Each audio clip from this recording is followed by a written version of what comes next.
Morning students असी chapter कर रहे हैं promissory note bill of exchange and cheque और ये चैप्टर जोड़ा आ बिजनेस लॉ दे विच इंस्ट्रूमेंट नैगोशिएबल इंस्ट्रूमेंट एक्ट का जोड़ा आ पार्ट आ। और स्टूडेंट्स मैं तुहानू इस चैप्टर दे विच परमिजरी नोट की हुंदे आ, बिल ऑफ एक्सचेंज की हुंदे आ ते चैक की हुंदे आ, इन्हां दे बारे विच डिटेल च दस चुकी हाँ। तो पिछले लैक्चर दे विच असी चैक दे बारे विच पढ़िया सी चैक की हुंदा ते चैक दी मार्किंग किहनूं कहंदे आ। अज असी पढ़ांगे क्रॉसिंग दे बारे विच कि जिहड़ी चैक दी क्रॉसिंग हुंदी आ ओनूं ओ की हुंदी आ, किद्दां कीती जांदी आ। स्टूडेंट्स चैक जिहड़े आ दो तरह दे हुंदे आ। एक बेयरर चैक हुंदी आ, उन्हां नूं ओपन चैक भी कहंदे आ ते दूसरे हुंदे आ क्रॉस्ड चैक। ओपन चैक या बेयरर चैक वो चैक हुंदे आ जिन्हां दी पेमेंट बैंकर जिहड़ा आ ओवर द काउंटर करता आ।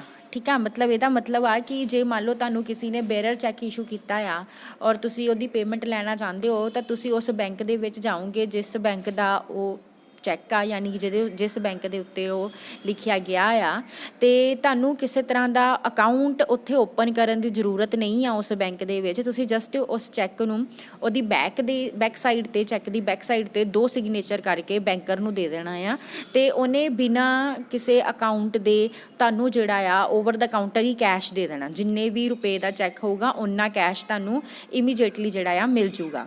सो बेयरर चैक दे केस विच की हुंदा आ कि तुहानू किसी तरह के बैंक अकाउंट की जरूरत नहीं हुंदी क्योंकि बैंकर जिहड़ा आ तुहानू over the counter he payment जिहड़ी आ कर दिंदा आ। ठीक आ, बट बेयरर चैक दे विच की हुंदा कि अगर मान लो तुहाडा चैक किते लॉस्ट हो जाता, गुम हो जाता या फिर तुहाडा चैक कोई चोरी कर लैंदा आ ते वो परसन जाके भी बैंक कोलों पेमेंट लै सकदा आ। क्योंकि पेमेंट लैण दे टाइम ते बैंक ने बेयरर चैक दे केस विच बस देखना कि जिहने उहनूं चैक प्रेजेंट किया बैंकर ने उन्होंने पेमेंट कर देनी आ। उन्हें इस चीज़ नूं इंश्योर करन दी या वैरीफाई करन दी जरूरत नहीं समझनी कि जो चैक ते नाम लिखा गया आ और जो परसन प्रेजेंट कर रहा कि वो सेम परसन आ। ठीक आ, सो उत्थे की आ कि चैक दा जिहड़ी हैगी आ मिस यूटिलाइजेशन हो सकती आ। सो इसे चीज़ नूं क्योंकि रिस्क वा इहदे विच, सो इस चीज़ नूं कंट्रोल करन दे लई, इस रिस्क नूं अवॉइड करन दे लई जिहड़ा हैगा आ चैक की क्रॉसिंग की जाती आ। एक सिस्टम ऑफ क्रॉसिंग जिहड़ा वो इंट्रोड्यूस किया गया। ठीक है, सो क्रॉसिंग दे विच की हुंदा आ जदों क्रॉसिंग की जाती है, क्रॉसिंग का मतलब की आ कि बैंकर नूं ये डायरैक्शन दी जा रही आ कि बैंकर ने अक्रॉस द काउंटर यानी ओवर द काउंटर पेमेंट नहीं करनी बल्कि वो सिर्फ बैंक अकाउंट दे विच ही पेमेंट करनी आ या किसी पर्टिकुलर बैंक नूं ही पेमेंट करनी आ जिहदे विच उस पर्टिकुलर परसन दा अकाउंट हैगा आ। सो क्रॉसिंग दे नाल की हुंदा आ कि प्रोटैक्शन मिल जाती है चैक दे ओनर नूं और वो सेफ भी फील करता है। ठीक आ, और ये भी ईजीली डिटैक्ट करना मतलब डिटैक्ट करना ईजी हुंदा आ कि किहड़े अकाउंट विच मनी गई, उस चैक की मनी किहड़े अकाउंट विच गई। क्योंकि जदों असीं बैंक अकाउंट ओपन करते हैं तो सानूं बहुत सारे तरह के आइडेंटिफिकेशन प्रूफ देने पैंदे आ, वैरीफिकेशन करवानी पैंदी आ ऑलरेडी अकाउंट होल्डर दे कोलों, तो तां बैंक जाके साडा अकाउंट खोलदा आ। इट मीनस जे तुहाडा बैंक दे विच अकाउंट हैगा आ, ठीक आ, और तुहानूं जिहड़ा चैक मिलिया आ वो क्रॉस्ड चैक आ, तो फिर जदों तुसीं बैंक दे कोल पेमेंट लैण जाओगे तो बैंक जिहड़ा तुहानूं ओवर द काउंटर पेमेंट नहीं करेगा बल्कि बैंक तुहाडे अकाउंट विच पैसे जमा करेगा।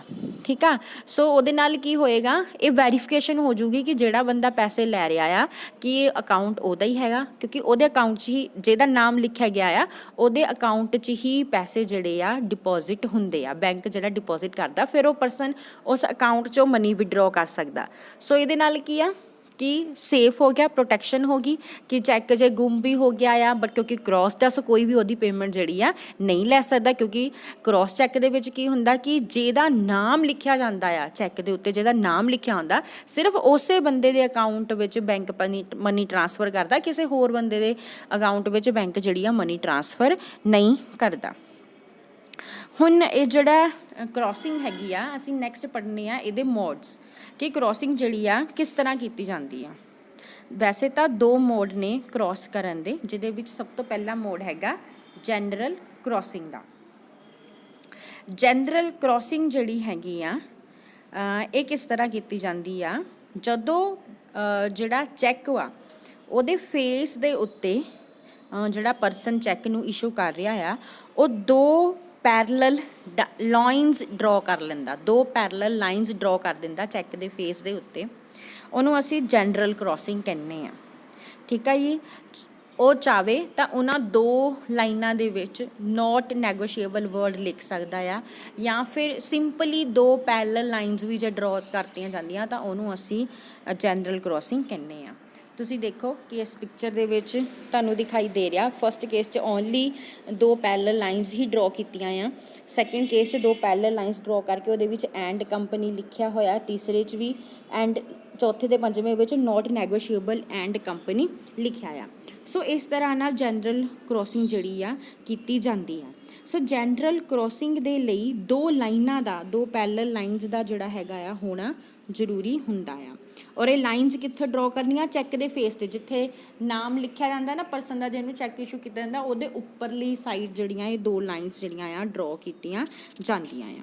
ਔਰ ਜਦੋਂ ਚੈੱਕ ਜਨਰਲੀ ਕ੍ਰੋਸਡ ਕੀਤਾ ਜਾਂਦਾ ਆ ਤਾਂ ਜਿਸ ਬੈਂਕਰ ਨੇ ਪੇਮੈਂਟ ਕਰਨੀ ਆ ਉਹਨੇ ਸਿਰਫ ਤੇ ਸਿਰਫ ਬੈਂਕਰ ਨੂੰ ਹੀ ਪੇਮੈਂਟ ਕਰਨੀ ਆ। ਬੈਂਕਰ ਨੂੰ ਪੇਮੈਂਟ ਕਰਨ ਦਾ ਮਤਲਬ ਕੀ ਆ ਕਿ ਉਸ ਪਰਸਨ ਜਿਹਦਾ ਨਾਮ ਲਿਖਿਆ ਗਿਆ ਉਹਦੇ ਅਕਾਊਂਟ 'ਚ ਹੀ ਜਿਹੜੀ ਆ ਪੇਮੈਂਟ ਜਾਂਦੀ ਆ।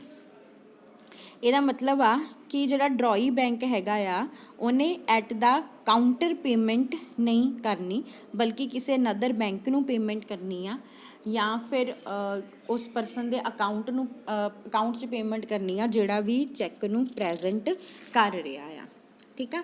ਜਨਰਲ ਕ੍ਰੋਸਿੰਗ ਦੇ ਵਿੱਚ ਕੀ ਹੁੰਦਾ ਆ, ਹੋਲਡਰ ਜਿਹੜਾ ਆ ਉਹ ਚੈੱਕ ਕਲੈਕਟ ਕਰਦਾ ਆ ਥਰੂ ਸਮ ਬੈਂਕ, ਉਹਨੂੰ ਜਿਹੜੀ ਪੇਮੈਂਟ ਮਿਲਦੀ ਆ ਉਹ ਕਿਸੇ ਨਾ ਕਿਸੇ ਬੈਂਕ ਦੇ ਥਰੂ ਮਿਲਦੀ ਆ।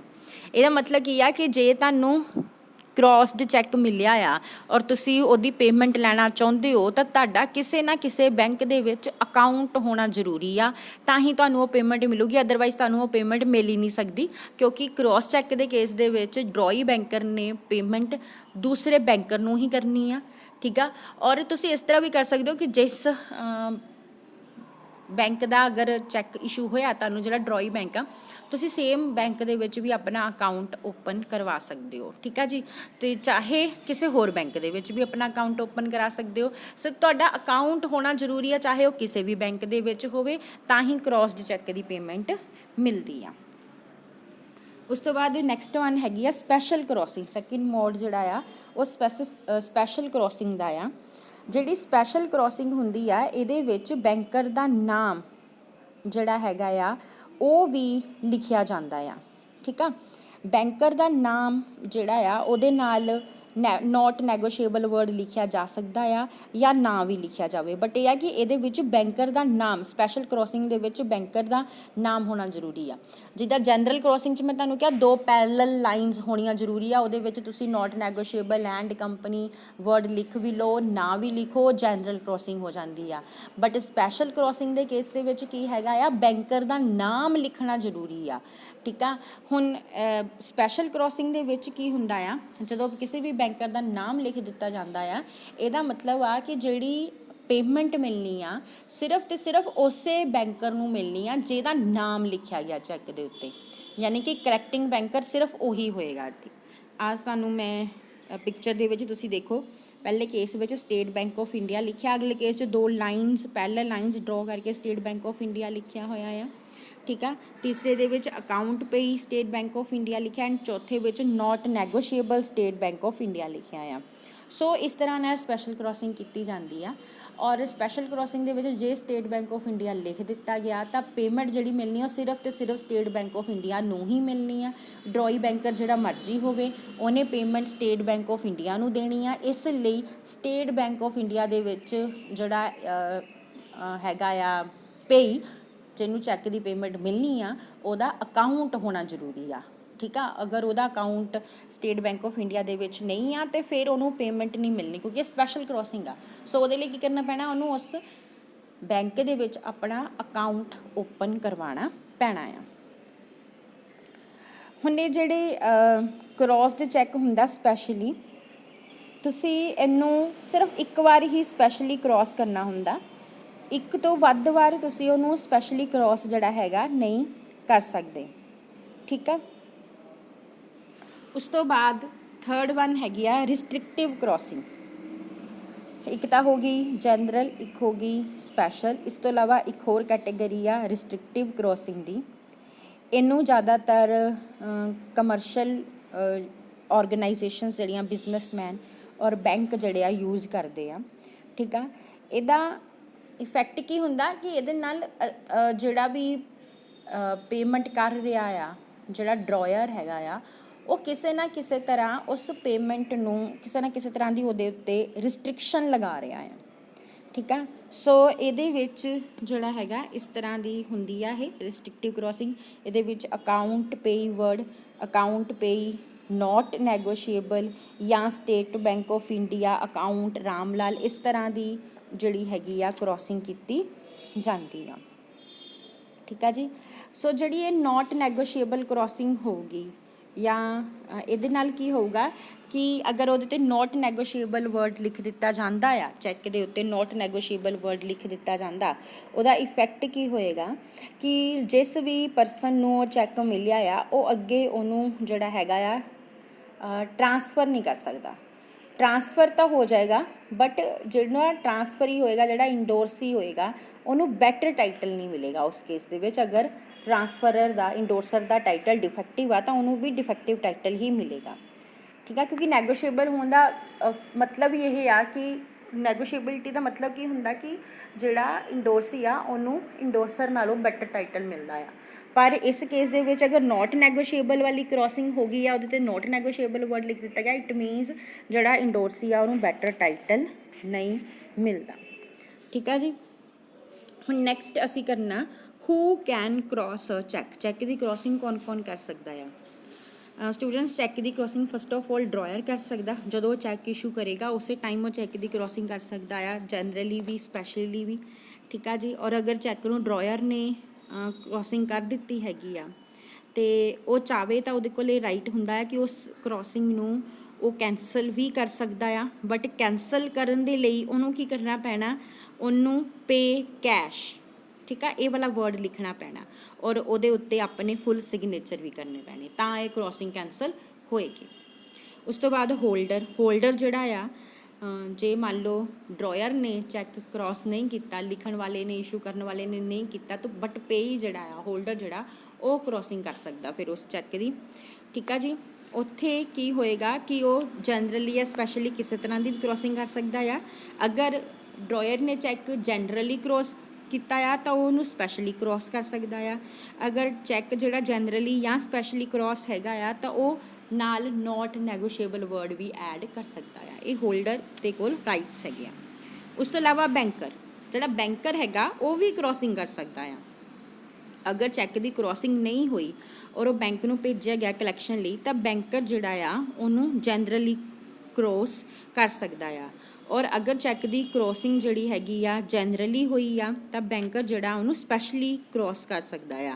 ਔਰ ਅਗਰ ਚੈੱਕ ਜਿਹੜਾ ਸਪੈਸ਼ਲੀ ਕ੍ਰੋਸ ਹੋਇਆ ਆ ਤਾਂ ਬੈਂਕਰ ਜਿਹੜਾ ਹੈਗਾ ਆ ਉਹਨੂੰ ਦੁਬਾਰਾ ਤੋਂ ਕਿਸੇ ਹੋਰ ਬੈਂਕ ਨੂੰ ਵੀ ਕਲੈਕਸ਼ਨ ਦੇ ਲਈ ਕ੍ਰੋਸਿੰਗ ਕਰ ਸਕਦਾ। ਸੋ ਇਹ ਸੀਗੀ ਚੈੱਕ ਦੀ ਕ੍ਰੋਸਿੰਗ। ਹੁਣ ਇਸ ਤੋਂ ਬਾਅਦ ਅਸੀਂ ਕੁਛ different types of negotiable instruments ਪੜ੍ਹਨੇ ਆ, ਜਿੱਦਾਂ ਕਿ ਆਪਾਂ ਹੁਣ ਪੜ੍ਹੇ ਆ bill of exchange, promissory note ਅਤੇ ਚੈੱਕ। ਉਸ ਤੋਂ ਇਲਾਵਾ ਵੀ ਕੁਛ ਕੈਟੇਗਰੀਜ਼ ਹੈਗੀਆਂ ਨੈਗੋਸ਼ੀਏਬਲ ਇੰਸਟਰੂਮੈਂਟਸ ਦੀਆਂ ਜਿਹੜੀਆਂ ਕਿ ਅਸੀਂ ਪੜ੍ਹਨੀਆਂ ਆ, ਜਿਹੜੇ ਡਿਫਰੈਂਟ ਟਾਈਪਸ ਹੁੰਦੀਆਂ ਇਹਨਾਂ ਦੀਆਂ, ਜਿਹਦੇ ਵਿੱਚ ਫਸਟ ਆਫ ਆਲ ਹੈਗੀਆਂ ਇਨਲੈਂਡ ਇੰਸਟਰੂਮੈਂਟਸ। ਇਨਲੈਂਡ ਇੰਸਟਰੂਮੈਂਟਸ ਉਹ ਹੁੰਦੇ ਆ ਜਿਹੜੇ ਲਿਖੇ ਵੀ ਇੰਡੀਆ 'ਚ ਗਏ ਨੇ। ਅਗਰ ਆਪਾਂ ਇੰਡੀਅਨ ਆ ਤਾਂ ਸਾਡੇ ਲਈ ਇਨਲੈਂਡ ਇੰਸਟਰੂਮੈਂਟ ਉਹ ਆ ਜਿਹੜਾ ਲਿਖਿਆ ਇੰਡੀਆ 'ਚ ਗਿਆ ਅਤੇ ਪੇਬਲ ਵੀ ਇੰਡੀਆ 'ਚ ਆ। ਠੀਕ ਆ, ਡਰੋ ਵੀ ਇੰਡੀਆ 'ਚ ਹੋਇਆ ਅਤੇ ਪੇਮੈਂਟ ਵੀ ਉਹਦੀ ਇੰਡੀਆ 'ਚ ਹੀ ਹੋਣੀ ਆ। ਜਾਂ ਫਿਰ ਉਹ ਚੈੱਕ ਜਿਹੜਾ ਇੰਡੀਆ ਦੇ ਵਿੱਚ ਡਰੋ ਹੋਇਆ ਕਿਸੇ ਇਹੋ ਜਿਹੇ ਪਰਸਨ 'ਤੇ ਜੋ ਕਿ ਇੰਡੀਅਨ ਆ। ਠੀਕ ਆ ਜੀ, ਦਿੱਲੀ ਦੇ ਵਿੱਚ ਡਰੋ ਹੋਇਆ ਚੈੱਕ। ਠੀਕ ਆ, ਉਹ ਪਰਸਨ ਜਿਹੜਾ ਹੈਗਾ ਆ ਇੰਡੀਅਨ ਆ ਜਿਹਦੇ 'ਤੇ ਲਿਖਿਆ ਗਿਆ ਆ, ਚਾਹੇ ਉਹਦੀ ਪੇਮੈਂਟ ਜਿਹੜੀ ਆ ਕਿਸੇ ਫੋਰਨ ਕੰਟਰੀ ਦੇ ਵਿੱਚ ਹੋਣੀ ਆ। ਮੰਨ ਲਓ ਕਿ ਉਹ ਇਸ ਵੇਲੇ ਬੰਦਾ ਆਸਟ੍ਰੇਲੀਆ ਬੈਠਾ ਤਾਂ ਉਹਦੀ ਪੇਮੈਂਟ ਉਹ ਆਸਟ੍ਰੇਲੀਆ ਲੈ ਰਿਹਾ, ਬਟ ਉਹ ਇੰਡੀਅਨ ਆ, ਫਿਰ ਵੀ ਉਹ ਇਨਲੈਂਡ ਬਿੱਲ ਹੈਗਾ ਆ। ਠੀਕ ਆ ਜੀ, ਜਾਂ ਫਿਰ ਅਗਰ ਚੈੱਕ ਜਿਹੜਾ ਆ ਕਿਸੇ ਫੋਰਨਰ 'ਤੇ ਲਿਖਿਆ ਗਿਆ, ਲਿਖਿਆ ਇੰਡੀਆ 'ਚ ਗਿਆ ਬਟ ਡਰੋਈ ਡਰੋਈ ਨਹੀਂ, ਪੇਈ ਕੋਈ ਫੋਰਨਰ ਆ ਬਟ ਉਹਦੀ ਪੇਮੈਂਟ ਇੰਡੀਆ 'ਚ ਹੀ ਆ, ਬਟ ਉਹ ਪੇਮੈਂਟ ਇੰਡੀਆ 'ਚ ਹੀ ਲੈ ਰਿਹਾ। ठीक है, पेबल इन इंडिया आ फिर भी वो इनलैंड इंस्ट्रूमेंट हुंदा आ। ठीक है जी, सो समझ लग गया होगा तुहानूं इनलैंड इंस्ट्रूमेंट्स किहड़े हुंदे आ, जिहड़े जां तां ड्रॉ ते पेबल इन इंडिया होण। ठीक है जी, या फिर अगर ड्रॉन इन इंडिया हैगे ने और ਇਹੋ ਜਿਹਾ ਪਰਸਨ ਜਿਹੜਾ ਕਿ ਜਿਹਦੇ ਲਿਖੇ ਗਏ ਨੇ ਉਹ ਵੀ ਇੰਡੀਅਨ ਆ ਬਟ ਉਹ ਪੇਮੈਂਟ ਬਾਹਰ ਲੈ ਰਿਹਾ, ਈਵਨ ਦੈਨ ਉਹ ਇਨਲੈਂਡ ਇੰਸਟਰੂਮੈਂਟਸ ਆ। ਉਸ ਤੋਂ ਬਾਅਦ ਨੈਕਸਟ ਵਨ ਆ ਫੋਰਨ ਇੰਸਟਰੂਮੈਂਟਸ। ਉਹ ਇੰਸਟਰੂਮੈਂਟਸ ਜਿਹੜੇ ਇਨਲੈਂਡ ਇੰਸਟਰੂਮੈਂਟਸ ਨਹੀਂ ਹੁੰਦੇ ਉਹਨਾਂ ਨੂੰ ਅਸੀਂ ਫੋਰਨ ਇੰਸਟਰੂਮੈਂਟਸ ਕਹਿੰਦੇ ਆ। ਕੋਈ ਬਿੱਲ ਜਿਹੜਾ ਕਿ ਇੰਡੀਆ ਦੇ ਬਾਹਰ ਡਰॉ ਕੀਤਾ ਗਿਆ ਕਿਸੇ ਇਹੋ ਜਿਹੇ ਪਰਸਨ 'ਤੇ ਜੋ ਕਿ ਆਊਟਸਾਈਡ ਇੰਡੀਆ ਰਹਿ ਰਿਹਾ ਆ। ਠੀਕ ਆ, ਜਾਂ ਫਿਰ ਇੰਡੀਆ ਵਿੱਚ ਤਾਂ ਡਰॉ ਕੀਤਾ ਗਿਆ ਪਰ ਇਹੋ ਜਿਹੇ ਪਰਸਨ 'ਤੇ ਕੀਤਾ ਗਿਆ ਜਿਹੜਾ ਆਊਟਸਾਈਡ ਇੰਡੀਆ ਰਹਿ ਰਿਹਾ ਆ, ਪੇਬਲ ਆਊਟਸਾਈਡ ਇੰਡੀਆ ਆ, ਉਹਨੂੰ ਅਸੀਂ ਫੋਰਨ ਬਿੱਲ ਕਹਿ ਦਿੰਦੇ ਆ। ਠੀਕ ਆ ਜੀ, ਸੋ ਇਹਦੇ ਨਾਲ ਤੁਹਾਨੂੰ ਕਲੀਅਰ ਹੋ ਗਿਆ ਹੋਗਾ। For example a bill drawn in India payable in Tehran, India 'ਚ ਡਰॉ ਕੀਤਾ ਗਿਆ ਬਟ ਪੇਮੈਂਟ ਉਹਦੀ ਤਹਿਰਾਨ 'ਚ ਹੋਣੀ ਆ। ਜਾਂ ਬਿੱਲ ਡਰॉन ਇਨ ਲੰਡਨ ਲਿਖਿਆ ਬਾਹਰ ਗਿਆ, ਪੇਬਲ ਇਨ ਇੰਡੀਆ, ਇੰਡੀਆ 'ਚ ਪੇਬਲ ਹੋਣਾ। ਇਹ ਫੋਰਨ ਇੰਸਟਰੂਮੈਂਟਸ ਹੁੰਦੇ ਆ। ਉਸ ਤੋਂ ਬਾਅਦ ਥਰਡ ਵਨ ਹੈਗੇ ਆ ਅੰਬੀਗੀਅਸ ਇੰਸਟਰੂਮੈਂਟ। ਕੁਛ ਇੰਸਟਰੂਮੈਂਟਸ ਇਹੋ ਜਿਹੇ ਹੁੰਦੇ ਆ ਜਿਨ੍ਹਾਂ ਦੇ ਵਿੱਚ ਬਿੱਲ ਆਫ ਐਕਸਚੇਂਜ ਔਰ ਪ੍ਰੋਮਿਸਰੀ ਨੋਟ ਦੋਨਾਂ ਦੇ ਫੀਚਰਸ ਹੁੰਦੇ ਆ। ਮਤਲਬ ਉਹਨਾਂ ਨੂੰ ਬਿੱਲ ਆਫ ਐਕਸਚੇਂਜ ਵੀ ਟਰੀਟ ਕੀਤਾ ਜਾ ਸਕਦਾ ਅਤੇ ਪ੍ਰੋਮਿਸਰੀ ਨੋਟ ਵੀ ਟਰੀਟ ਕੀਤਾ ਜਾ ਸਕਦਾ। ਉਹਨਾਂ ਨੂੰ ਅੰਬੀਗੀਅਸ ਇੰਸਟਰੂਮੈਂਟ ਕਹਿੰਦੇ ਆ। ਇਹੋ ਜਿਹੇ ਕੇਸ ਦੇ ਵਿੱਚ ਜਾਂ ਤਾਂ ਜਿਹੜਾ ਹੋਲਡਰ ਆ ਉਹਨੂੰ ਬਿੱਲ ਆਫ ਐਕਸਚੇਂਜ ਟਰੀਟ ਕਰ ਸਕਦਾ ਜਾਂ ਪ੍ਰੋਮਿਸਰੀ ਨੋਟ।